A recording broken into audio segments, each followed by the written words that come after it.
In the spring, at the time when kings go off to war, David sent Joab out with the king's men and the whole Israelite army. They destroyed the Ammonites and besieged Rabbah. But David remained in Jerusalem. One evening David got up from his bed and walked around on the roof of the palace. From the roof he saw a woman bathing. The woman was very beautiful, and David sent someone to find out about her. The man said, "She is Bathsheba, the daughter of Eliam and the wife of Uriah the Hittite."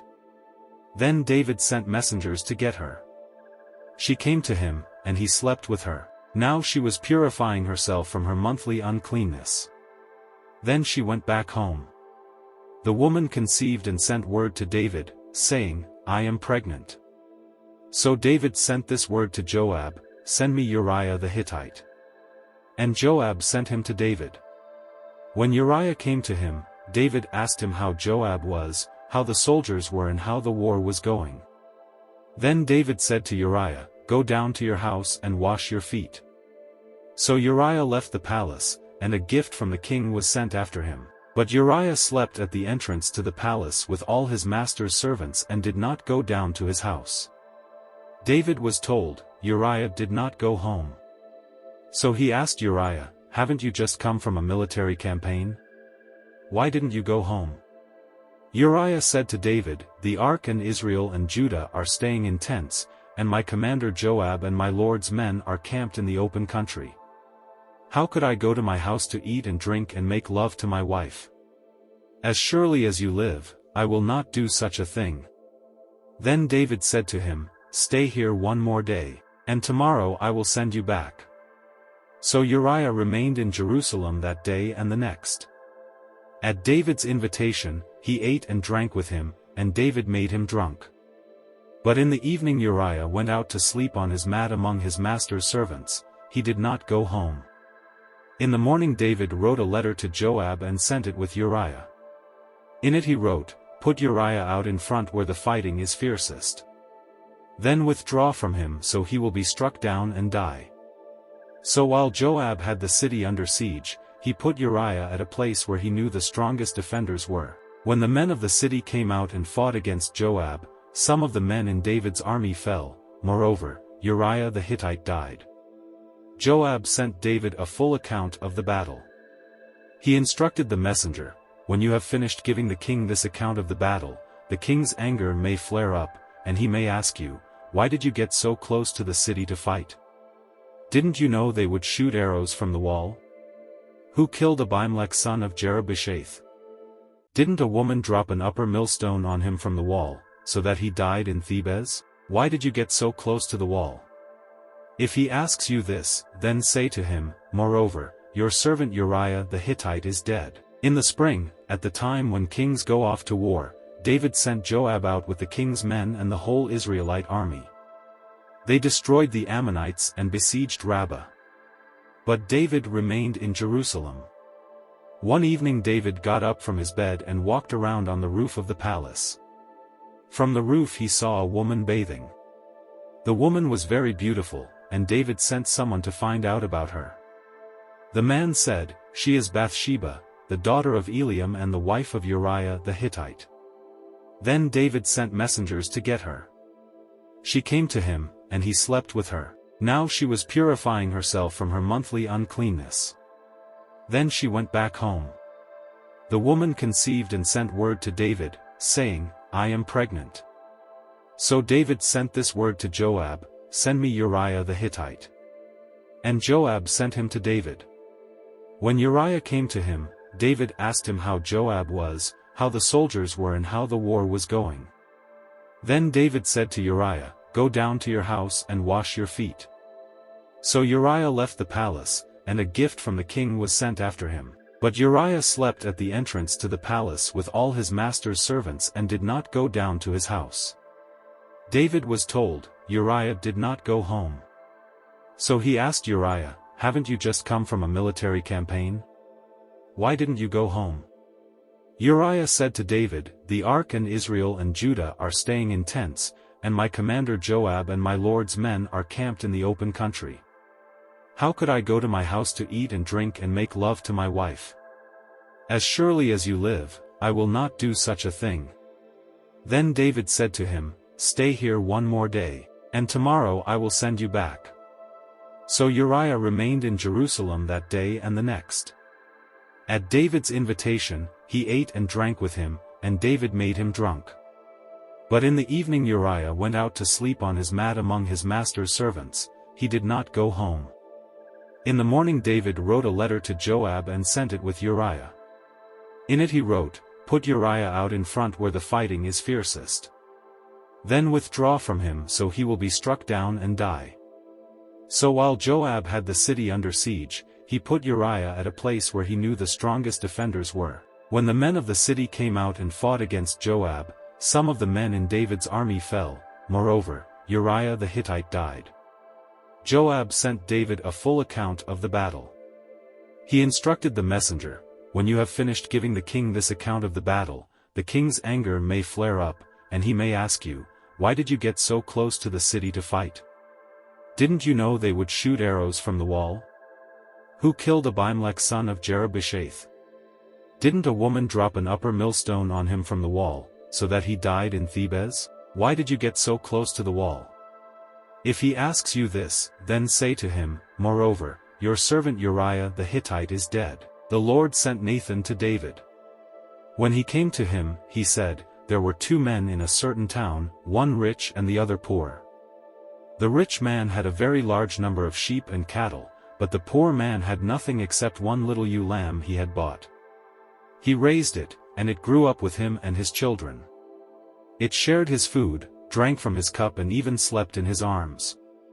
It was like a daughter to him. Now a traveler came to the rich man, but the rich man refrained from taking one of his own sheep or cattle to prepare a meal for the traveler who had come to him. Instead, he took the ewe lamb that belonged to the poor man and prepared it for the one who had come to him. David burned with anger against the man and said to Nathan, 'As surely as the Lord lives, the man who did this must die. He must pay for that lamb 4 times over, because he did such a thing and had no pity.' Then Nathan said to David, 'You are the man. This is what the Lord, the God of Israel, says, I anointed you king over Israel, and I delivered you from the hand of Saul. I gave your master's house to you, and your master's wives into your arms. I gave you all Israel and Judah. And if all this had been too little, I would have given you even more. Why did you despise the word of the Lord by doing what is evil in his eyes?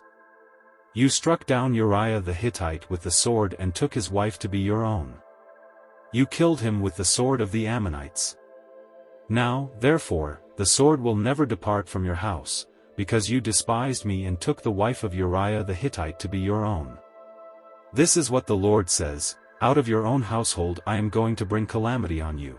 Before your very eyes I will take your wives and give them to one who is close to you, and he will sleep with your wives in broad daylight. You did it in secret, but I will do this thing in broad daylight before all Israel.' Then David said to Nathan, 'I have sinned against the Lord.' Nathan replied, 'The Lord has taken away your sin. You are not going to die. But because by doing this you have shown utter contempt for the Lord, the son born to you will die.' After Nathan had gone home, the Lord struck the child that Uriah's wife had borne to David, and he became ill. David pleaded with God for the child. He fasted and spent the nights lying in sackcloth on the ground. The elders of his household stood beside him to get him up from the ground, but he refused, and he would not eat any food with them. On the 7th day the child died. David's attendants were afraid to tell him that the child was dead, for they thought, while the child was still living, he wouldn't listen to us when we spoke to him. How can we now tell him the child is dead? He may do something desperate. David noticed that his attendants were whispering among themselves, and he realized the child was dead. 'Is the child dead?' he asked. 'Yes,' they replied, 'he is dead.' Then David got up from the ground. After he had washed, put on lotions and changed his clothes, he went into the house of the Lord and worshipped. Then he went to his own house, and at his request they served him food, and he ate. His attendants asked him, 'Why are you acting this way? While the child was alive, you fasted and wept, but now that the child is dead, "You get up and eat." He answered, "While the child was still alive, I fasted and wept. I thought, who knows? The Lord may be gracious to me and let the child live. But now that he is dead, why should I go on fasting? Can I bring him back again? I will go to him, but he will not return to me." Then David comforted his wife Bathsheba, and he went to her and made love to her. She gave birth to a son, and they named him Solomon. The Lord loved him, and because the Lord loved him, he sent word through Nathan the prophet to name him Jedidiah. Meanwhile Joab fought against Rabbah of the Ammonites and captured the royal citadel. Joab then sent messengers to David, saying, "I have fought against Rabbah and taken its water supply.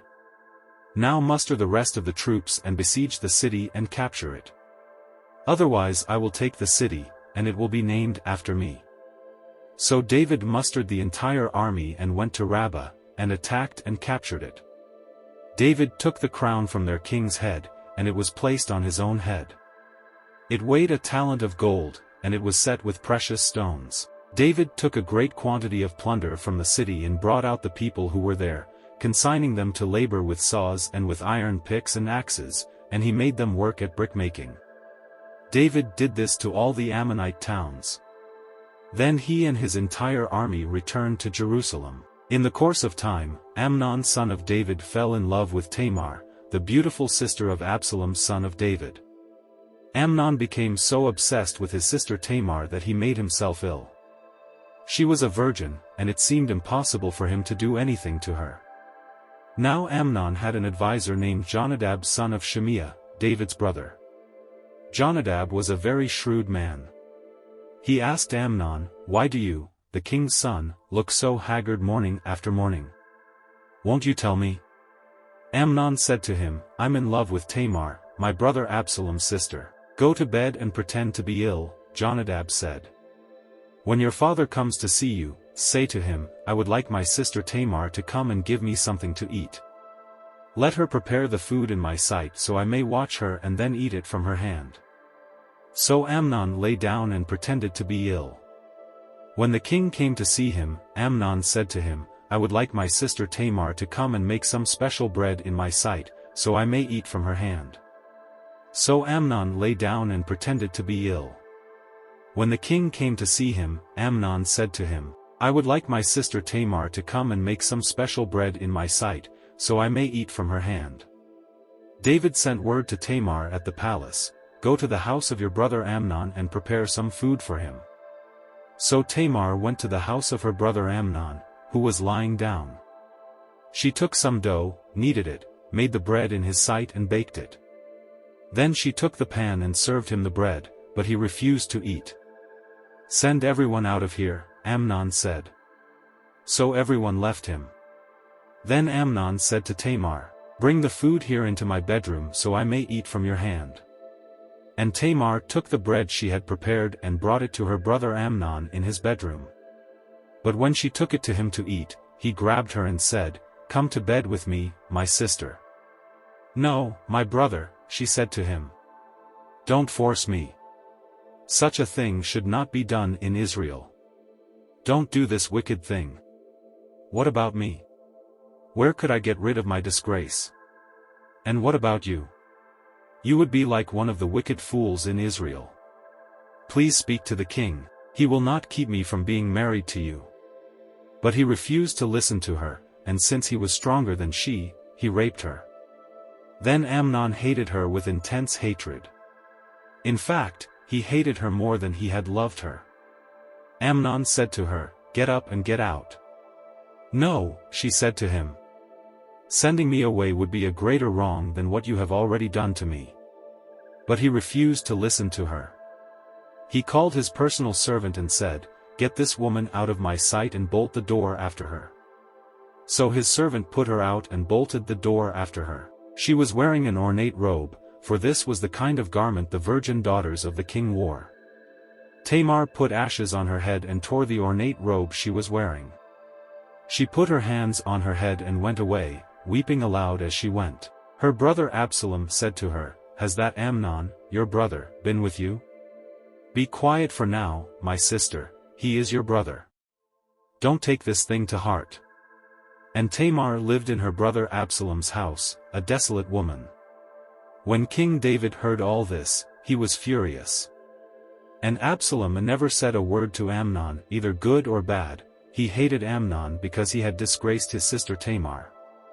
2 years later, when Absalom's sheep-shearers were at Baal-Hazor near the border of Ephraim, he invited all the king's sons to come there. Absalom went to the king and said, "Your servant has had shearers come. Will the king and his attendants please join me?" "No, my son," the king replied. "All of us should not go, we would only be a burden to you." Although Absalom urged him, he still refused to go but gave him his blessing. Then Absalom said, "If not, please let my brother Amnon come with us." The king asked him, "Why should he go with you?" But Absalom urged him, so he sent with him Amnon and the rest of the king's sons. Absalom ordered his men, "Listen. When Amnon is in high spirits from drinking wine and I say to you, 'Strike Amnon down,' then kill him. Don't be afraid. Haven't I given you this order? Be strong and brave." So Absalom's men did to Amnon what Absalom had ordered. Then all the king's sons got up, mounted their mules and fled.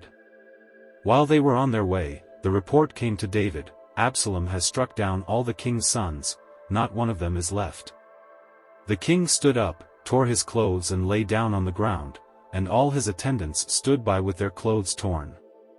But Jonadab son of Shimeah, David's brother, said, "My lord should not think that they killed all the princes, only Amnon is dead." This has been Absalom's express intention ever since the day Amnon raped his sister Tamar. My lord the king should not be concerned about the report that all the king's sons are dead. Only Amnon is dead. Meanwhile, Absalom had fled. Now the man standing watch looked up and saw many people on the road west of him, coming down the side of the hill. The watchman went and told the king, "I see men in the direction of Horonaim, on the side of the hill." Jonadab said to the king, "See, the king's sons have come, it has happened just as your servant said." As he finished speaking, the king's sons came in, wailing loudly. The king, too, and all his attendants wept very bitterly. Absalom fled and went to Talmai son of Ammihud, the king of Geshur. But King David mourned many days for his son. After Absalom fled and went to Geshur, he stayed there 3 years. And King David longed to go to Absalom, for he was consoled concerning Amnon's death. Joab son of Zeruiah knew that the king's heart longed for Absalom. So Joab sent someone to Tekoa and had a wise woman brought from there. He said to her, "Pretend you are in mourning. Dress in mourning clothes, and don't use any cosmetic lotions. Act like a woman who has spent many days grieving for the dead. Then go to the king and speak these words to him." And Joab put the words in her mouth. When the woman from Tekoa went to the king, she fell with her face to the ground to pay him honor, and she said, "Help me, your majesty." The king asked her, "What is troubling you?" She said, "I am a widow, my husband is dead. I your servant had 2 sons. They got into a fight with each other in the field, and no one was there to separate them. One struck the other and killed him.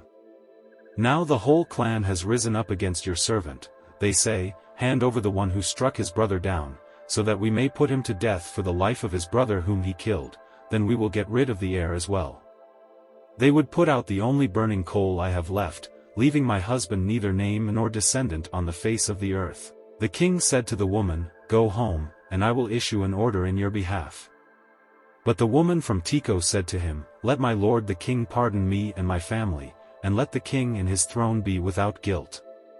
The king replied, "If anyone says anything to you, bring them to me, and they will not bother you again."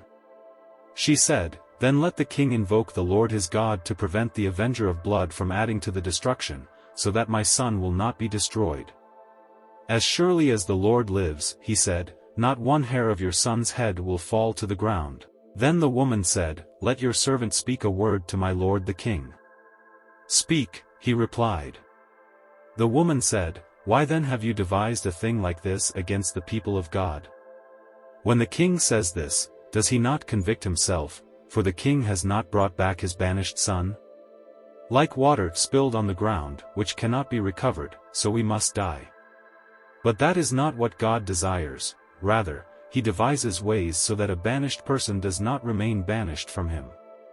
And now I have come to say this to my lord the king because the people have made me afraid. Your servant thought, I will speak to the king, perhaps he will grant his servant's request. Perhaps the king will agree to deliver his servant from the hand of the man who is trying to cut off both me and my son from God's inheritance. And now your servant says, may the word of my lord the king secure my inheritance, for my lord the king is like an angel of God in discerning good and evil. May the Lord your God be with you. Then the king said to the woman, don't keep from me the answer to what I am going to ask you. Let my lord the king speak, the woman said. The king asked, isn't the hand of Joab with you in all this? The woman answered, as surely as you live, my lord the king, no one can turn to the right or to the left from anything my lord the king says. Yes, it was your servant Joab who instructed me to do this and who put all these words into the mouth of your servant. Your servant Joab did this to change the present situation. My lord has wisdom like that of an angel of God, he knows everything that happens in the land. The king said to Joab, very well, I will do it. Go, bring back the young man Absalom. Joab fell with his face to the ground to pay him honor, and he blessed the king. Joab said, today your servant knows that he has found favor in your eyes, my lord the king, because the king has granted his servant's request. Then Joab went to Geshur and brought Absalom back to Jerusalem. But the king said, he must go to his own house, he must not see my face. So Absalom went to his own house and did not see the face of the king. In all Israel there was not a man so highly praised for his handsome appearance as Absalom. From the top of his head to the sole of his foot there was no blemish in him. Whenever he cut the hair of his head, he used to cut his hair once a year because it became too heavy for him, he would weigh it, and its weight was 200 shekels by the royal standard. 3 sons and a daughter were born to Absalom. His daughter's name was Tamar, and she became a beautiful woman. Absalom lived 2 years in Jerusalem without seeing the king's face. Then Absalom sent for Joab in order to send him to the king, but Joab refused to come to him. So he sent a second time, but he refused to come. Then he said to his servants, look, Joab's field is next to mine, and he has barley there. Go and set it on fire. So Absalom's servants set the field on fire. Then Joab did go to Absalom's house, and he said to him, why have your servants set my field on fire? Absalom said to Joab, look, I sent word to you and said, come here so I can send you to the king to ask, why have I come from Geshur? It would be better for me if I were still there. Now then, I want to see the king's face, and if I am guilty of anything, let him put me to death. So Joab went to the king and told him this. Then the king summoned Absalom, and he came in and bowed down with his face to the ground before the king. And the king kissed Absalom. In the course of time, Absalom provided himself with a chariot and horses and with 50 men to run ahead of him. He would get up early and stand by the side of the road leading to the city gate. Whenever anyone came with a complaint to be placed before the king for a decision, Absalom would call out to him, what town are you from? He would answer, your servant is from one of the tribes of Israel. Then Absalom would say to him, look, your claims are valid and proper, but there is no representative of the king to hear you. And Absalom would add, if only I were appointed judge in the land. Then everyone who has a complaint or case could come to me and I would see that they receive justice.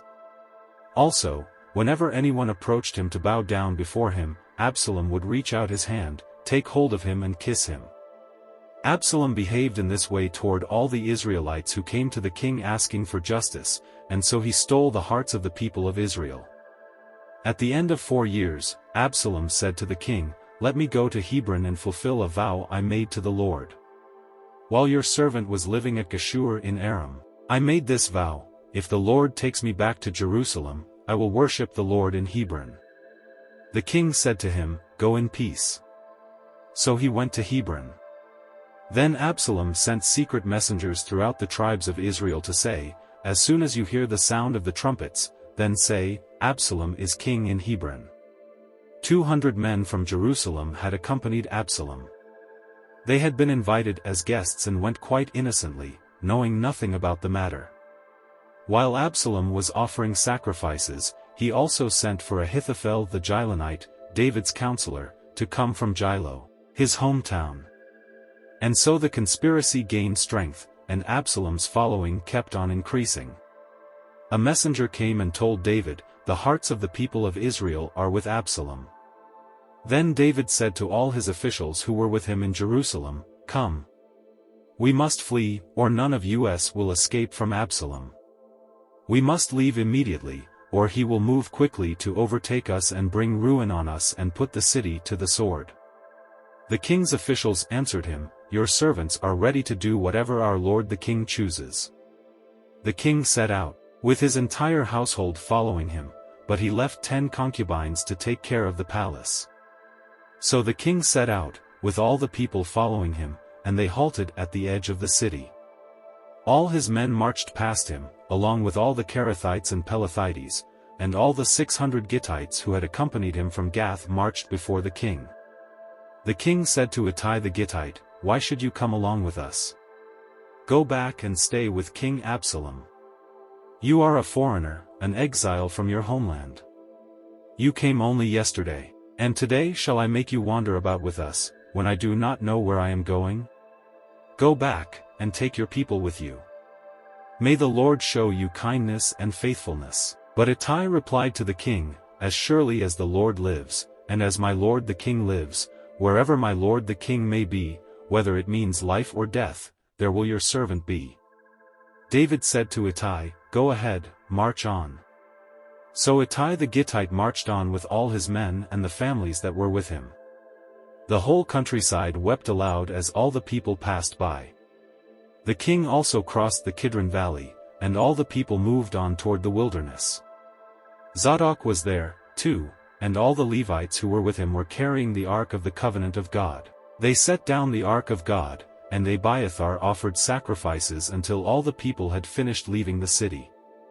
Then the king said to Zadok, "Take the Ark of God back into the city. If I find favor in the Lord's eyes, he will bring me back and let me see it and his dwelling place again. But if he says, 'I am not pleased with you,' then I am ready, let him do to me whatever seems good to him." The king also said to Zadok the priest, "Do you understand?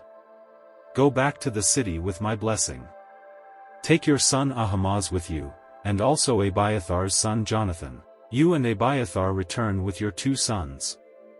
I will wait at the fords in the wilderness until word comes from you to inform me." So Zadok and Abiathar took the Ark of God back to Jerusalem and stayed there. But David continued up the Mount of Olives, weeping as he went. His head was covered and he was barefoot. All the people with him covered their heads too and were weeping as they went up. Now David had been told, "Ahithophel is among the conspirators with Absalom." So David prayed, "Lord, turn Ahithophel's counsel into foolishness." When David arrived at the summit, where people used to worship God, Hushai the Archite was there to meet him, his robe torn and dust on his head. David said to him, "If you go with me, you will be a burden to me. But if you return to the city and say to Absalom, 'Your Majesty, I will be your servant, I was your father's servant in the past, but now I will be your servant,' then you can help me by frustrating Ahithophel's advice. Won't the priests Zadok and Abiathar be there with you? Tell them anything you hear in the king's palace. Their 2 sons, Ahimaaz son of Zadok and Jonathan son of Abiathar, are there with them. Send them to me with anything you hear." So Hushai, David's confidant, arrived at Jerusalem as Absalom was entering the city.